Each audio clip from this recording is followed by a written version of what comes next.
जय मिथिला, जय मैथिल। हमर नाम भऽ गेल अंजलि झा। तऽ हम अहाँ सबके अपन मोनक बात ई कहै छी जे कि एखन बच्चा सबके जे रिजल्ट एलनि हेँ ने, तऽ जे पास केलखिन हेँ हुनका सबके देखियौ जे कतेक खुश छथिन। बहुत खुश छथिन। जे फेल केने हेथिन ओ बहुत दुखी हेथिन। लेकिन ओकर रीजन छै, जखन 8-9 क्लासमे बच्चा रहै छथिन ने, तऽ एको रत्ती पढ़ाइपर ध्यान नहि देलहुँ। ओहि सङ्गे गार्जियनो नहि ध्यान दै छथिन। गार्जियन दैतो आबक बच्चासभ एतेक बहसल रहै छथिन ने जे नहि बात सुनैत रहै छथिन। तऽ फे और दोसर बात ई कि 10वीं वलाके रिजल्ट आबयवला अछि। तऽ जखन रिजल्ट आबै छै ने, तखन विद्यार्थीके देखबै, मतलब पेपर दैके समय जे अबै छै, तखन तऽ बहुत ध्यान रहै छनि जे कि आब हमर पेपर अइ, नजदीकी जखन आबि जाइ छै तखन। तखन कतेक मोन लगा कऽ विद्यार्थी पढ़ैपर ध्यान देत, जे कि गार्जियनके ओतेक प्रेशर नहि रहै छनि।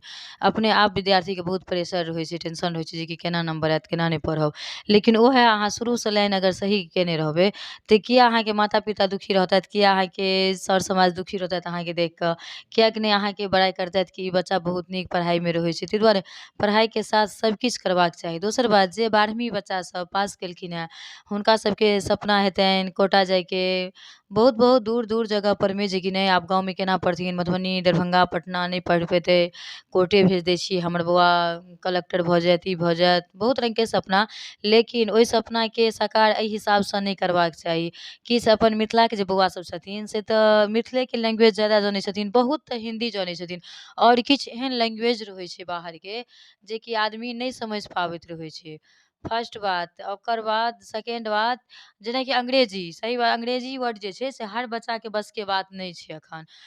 तऽ एहि सबसँ जे छै ने, CBSE बोर्ड सँ जे पढ़ने छथिन, हुनका जे अहाँ हुनका लेल तऽ अपन ठीक रहै छनि।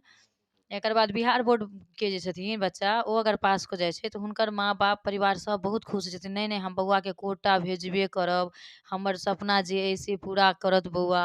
जँ बौआ अगर बच्चा नहियो जाय चाहैत रहै छै, तऽ गार्जियन प्रेशर दऽ कऽ भेजै छथिन। ओकर नतीजा ई आबै छै जे कि बच्चा ओतऽ नहि समझि पाबै छथिन अंग्रेजी। अंग्रेजीमे बहुत दिक्कत होइ छै। एहि लऽ कऽ दिक्कत होइ छै जे कि अहाँ नर्सरी बच्चासँ जे स्टार्ट करै छियै, आङ्गुर पढ़ि कऽ उठेनाइ या अ लिखनाइ, आइ जे केओ अनपढ़ गँवार साफे छथिन, हुनका जे अहाँ पेंसिल पकड़ाबैत पकड़ाबैत तंग आबि जेबै, तऽ अहाँ तंग आबि जेबै, अहाँ बूढ़ भऽ जेबै, लेकिन ओ पेंसिल पकड़नाइ नहि सीख पेथिन। ओहि दुआरे जे छै ने, शुरुएसँ जे ग्रोथ सही रहै छै ने, उएह लास्टो तक सही रहै छै, जाबे तक किछु नहि आबैत रहैए तऽ। ताहि दुआरे इंग्लिश मीडियम बच्चाके अगर बिहार बोर्डके केओ छथिन, तकर बाद अहाँ कोटा भेज रहल छी, हुनका तऽ दिक्कत हेबे करतै। दिक्कतके बाद ई होइ छै कि एखनके मास्टरोसभ बहुत मजाक बिहारीके मतलब उड़ाबैत रहै छै, जे कि एहन बिहारी भुच्चड़ अइ जे कि इंग्लिश नहि समझि पाबै छै। ओहिके साथे जे राजस्थानी बच्चासभ रहै छै, ओहोसभ मजाक उड़ाबै छै। तऽ अहाँ सोचि सकै छियै, एगो बच्चा अपन माँसँ, अपन फैमिलीसँ, समाजसँ, हर खेल धूप, हर सपनासँ दूर रहै छथिन, कोटा अगर जाइ छथिन, तऽ ओकर बाद अगर हुनका साथे एहि तरहके बात होइ छै, मजाक उड़ायल जाइ छै, तऽ ओ बच्चा की करतै? लास्टमे ओ गलते कदम उठाबै छै। तकर रीजन की होइ छै से देखते छियनि। परिवार सब सपना सपने रहि जाइ छनि, बाइल चलि जाइ छनि, और न हाथ के पघा जे कहावत छै ओ भऽ जाइ छनि। ताहि दुआरे अपन गाँवके बच्चा जे बिहार बोर्डसँ पढ़ने छथि, तिनका खास करके ज्यादा प्रेशर हुनका नहि देबै। देखबै जे कि हमर बौआके मोन लागि रहल अइ कि नहि।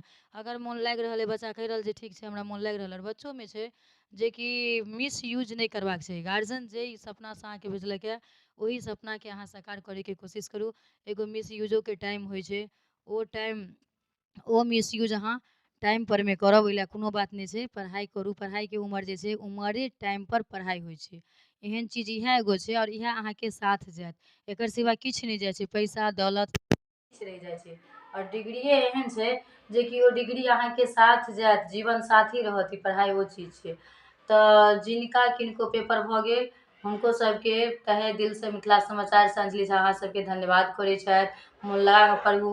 अपनासँ छोट छोट भाय बहिन, अड़ोसी पड़ोसीके बच्चा सब छै, तऽ सबके कहियौ जे कि मोन लगा कऽ पढ़ाइ कर, पढ़ाइके बाद जे करबह से करबह, लेकिन मोनसँ पढ़।